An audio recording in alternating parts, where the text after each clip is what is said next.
welcome Juvencio Maeztu. Yeah, that's correct.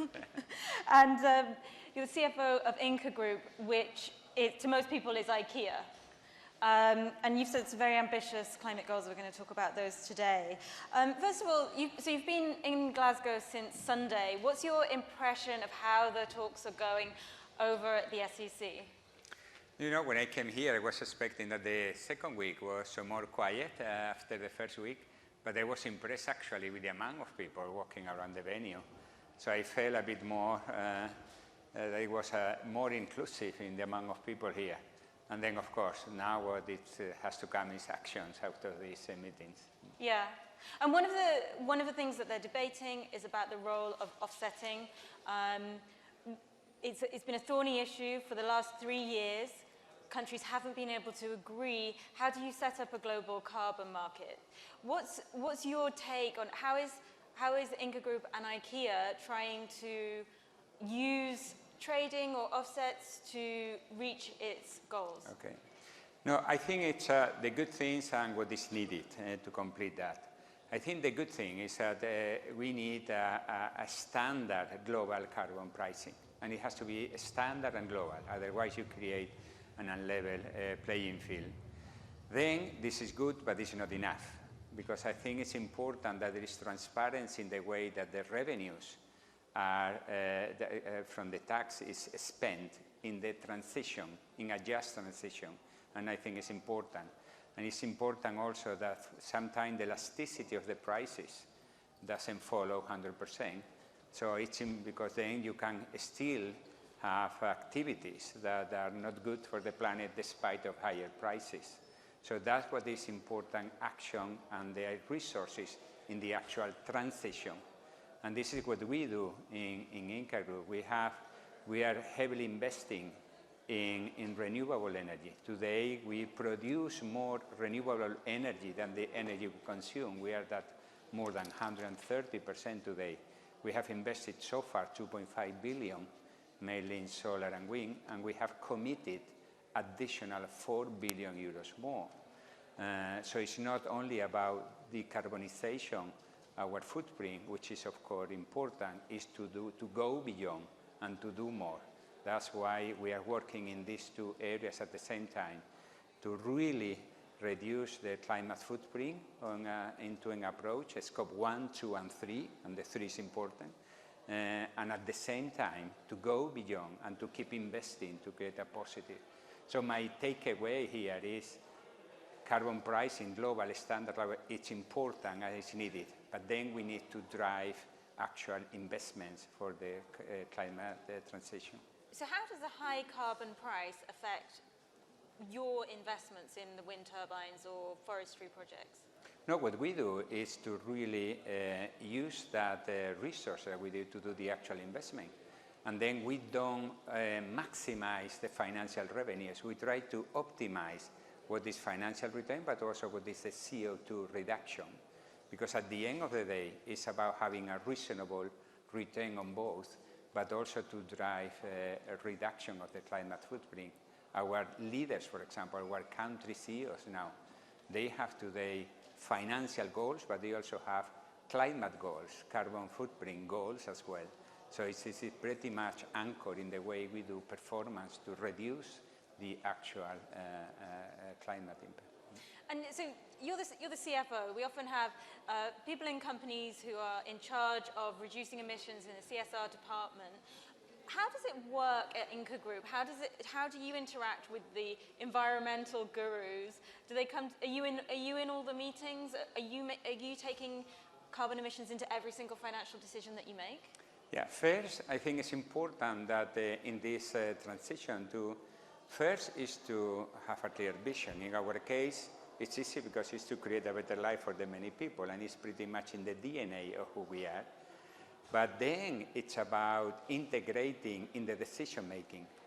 And this is important. When we have defined standards, for example, when we are building an IKEA store, or we are taking decision in fulfillment on last mile delivery, we are really defined what standards that we need to apply.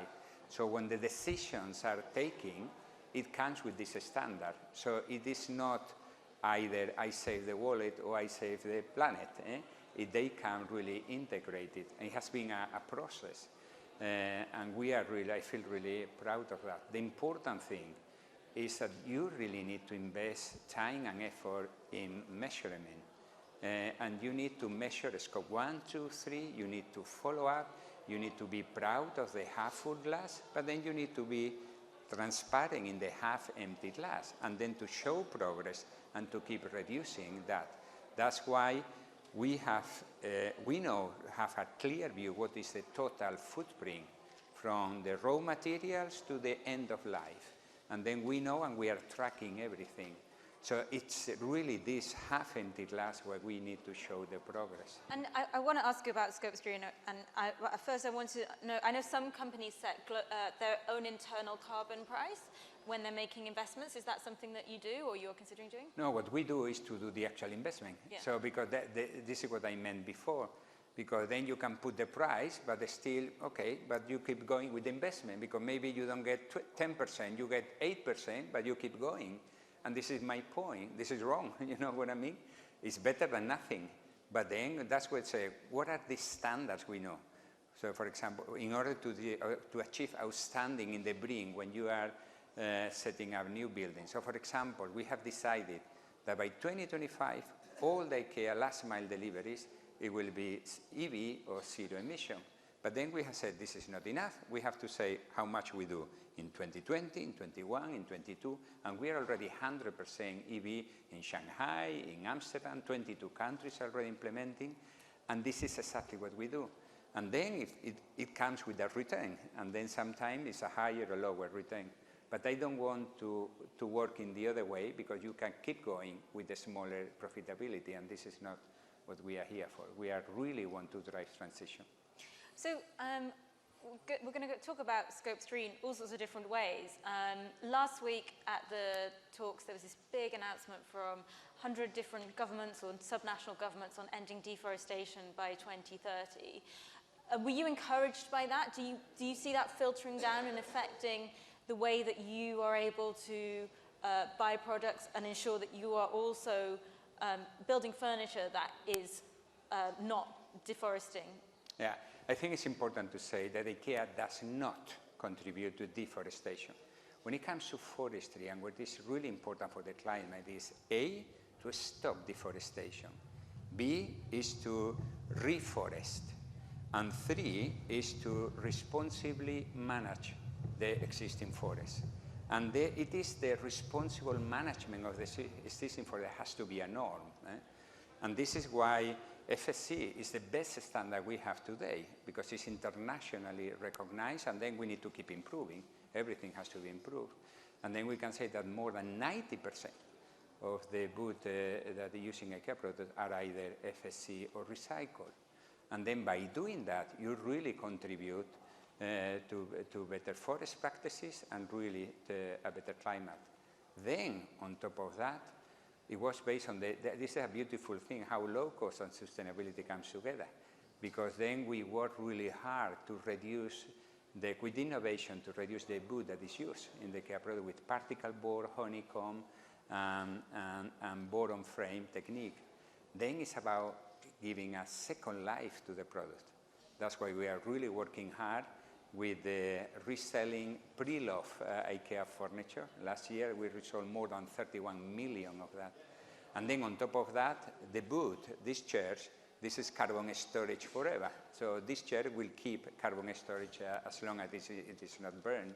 So when you work in an end-to-end approach and really, really securing responsible management of the forest, this is good for nature and good for the people working on that. So you mentioned FSC, which is the Forestry Steward Commission. Yes. And earlier this year there was some investigation which found that some of the timber you were buying actually was coming from illegal deforestation, and IKEA, Ingka Group dropped those suppliers, and I think actually went further and dropped all suppliers from Russia that were, they were saying they were doing something called sanitary felling, which I don't fully understand, but they weren't doing that, they were illegally deforesting. So talk us through that process. When you have a commitment to not illegally deforest, is it immediately, you hear about this investigation and you just drop the suppliers, or is there more of a longer process? So the important thing is that you need to have a system that you can trust. That's what we say.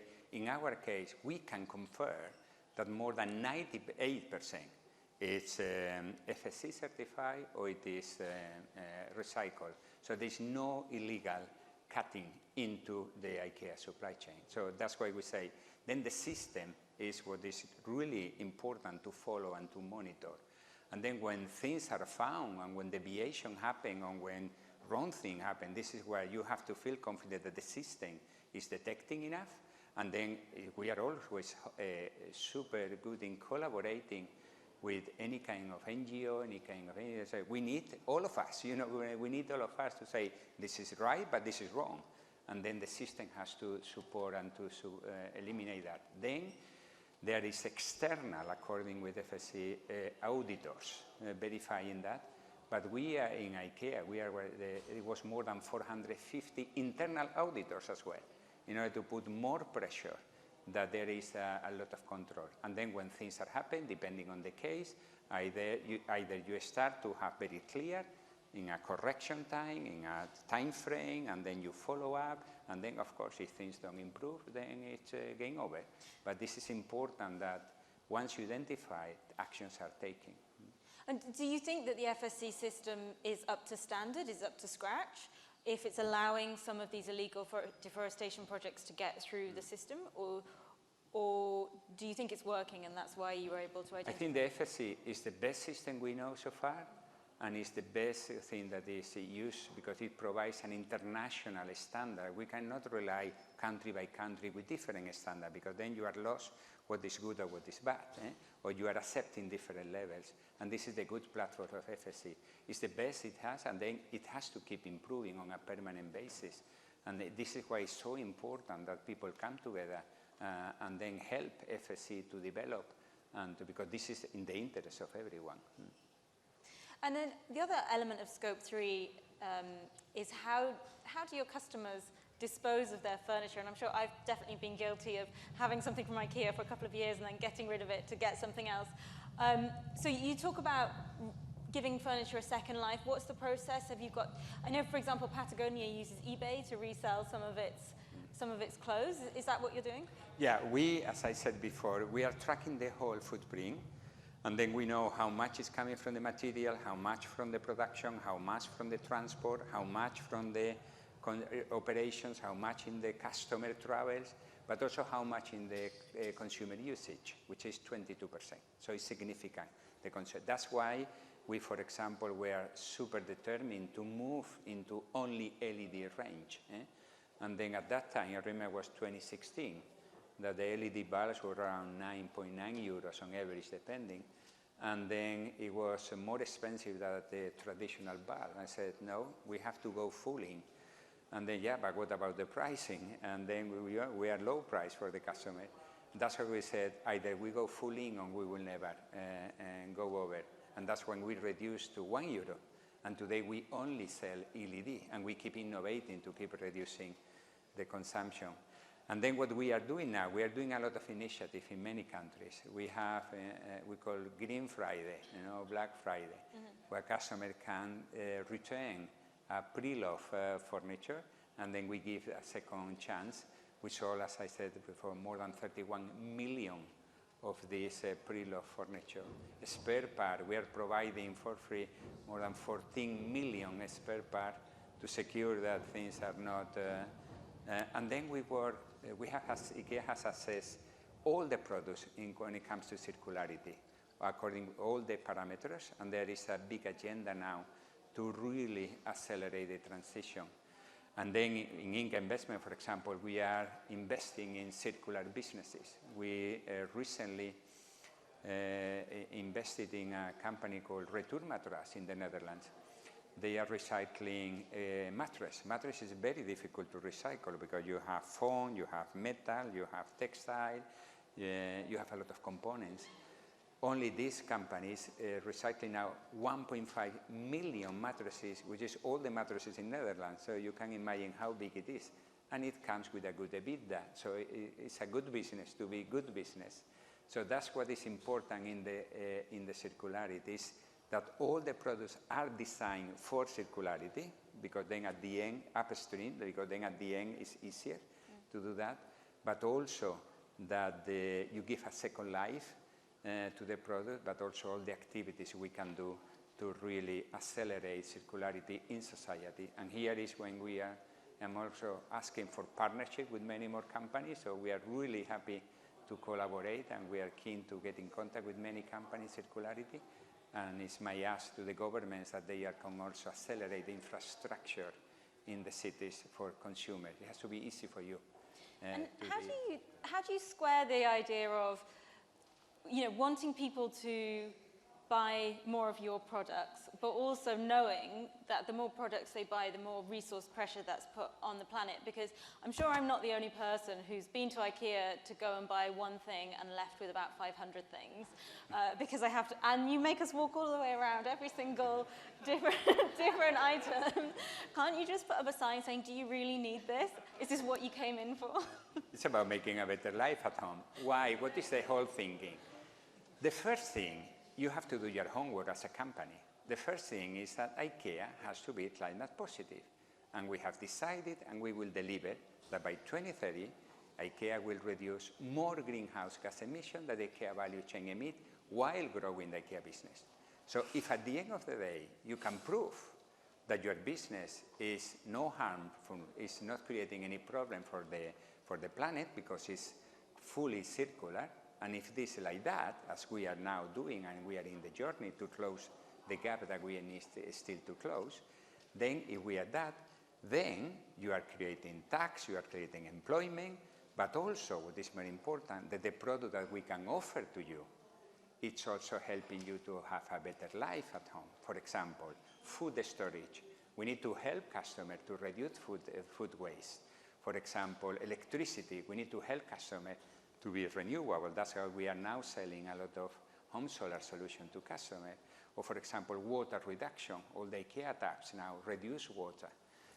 Or the plant bowl. We are famous for the meatball. Now we have decided that more than 50% of the IKEA food has to be plant-based food. And the IKEA, have you tried the plant bowl? It's fantastic. Not yet, but I will. It tastes fantastic and it's super good price. This is for me the second part. So you have to become fully positive. You have to promote the second life. And on top of that, IKEA product has to provide you a more sustainable life at home at affordable prices. And this is super important. Sustainability cannot be a luxury for the few. It has to be affordable for the many. If not, it will not take off. We run with Global Scan a big survey in 30 countries, talking directly with consumers. 7 out of 10 were really worried about climate, but only 4 out of 10 said we are taking actions. So there was a gap in between the one that was worried and those not taking action. And you know what they said about the barrier? It's too expensive, or I don't know. That's why IKEA plays a big role, because we can make sustainable solutions at affordable prices, and we need to help not only a better life at home, but also better living at home. You think IKEA might start selling electric cars then? Nothing is impossible, but what I can promise is by 2025, all the deliveries, last mile, will be in EV vehicles. Okay, well, you heard it here first. And you got your plug for plant-based Swedish meatballs as well. It's fantastic, you have to try. Okay, thank you very much, Juvencio. Thank you very much. Thank you very much.